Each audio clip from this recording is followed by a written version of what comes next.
رک جاؤ، اگر تم نے اس آئینے کو چھوا تو تمہاری روح ہمیشہ کے لیے اس کی گہرائیوں میں قید ہو جائے گی۔ بوڑھی خاتمہ کی آواز خوف سے تھر تھر آئی، لیکن شہزادی زویا کے ہاتھ نہیں رکے۔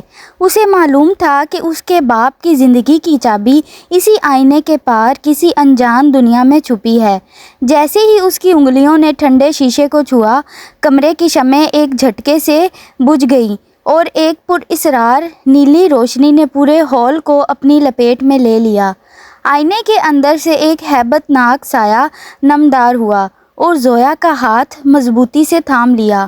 وہ چیخنا چاہتی تھی، لیکن اس کی آواز حلق میں ہی پھنس کر رہ گئی۔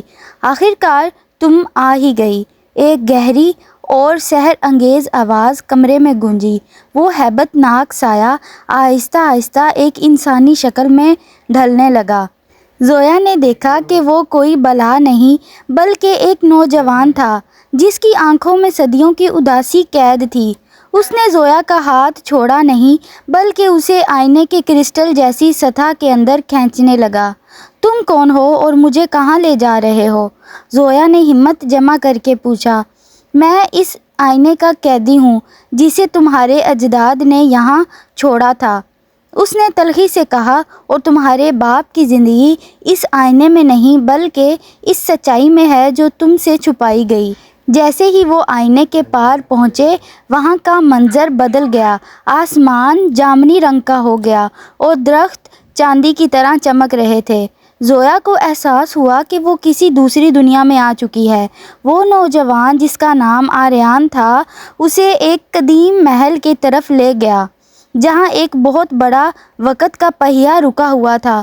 تمہارے باپ نے جو جادوئی بیماری پالی ہے وہ دراصل اس پہیے کے رکنے کی وجہ سے ہے۔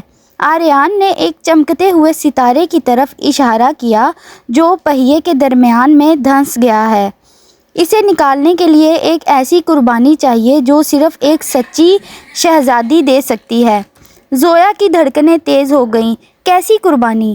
آریان اس کے قریب آیا اور سرگوشی کی۔ تمہیں اپنی سب سے پیاری یاد اس آئینے کے نام کرنی ہوگی۔ تم اپنے باپ کو تو بچا لوگی لیکن وہ تمہیں کبھی پہچان نہیں پائے گا۔ زویا کی آنکھوں میں آنسو آ گئے۔ ایک طرف اس کے باپ کی زندگی تھی اور دوسری طرف اس کی تمام خوبصورت یادیں۔ اس نے ایک گہری سانس لی اور اپنا ہاتھ اس چمکتے ستارے پر رکھ دیا۔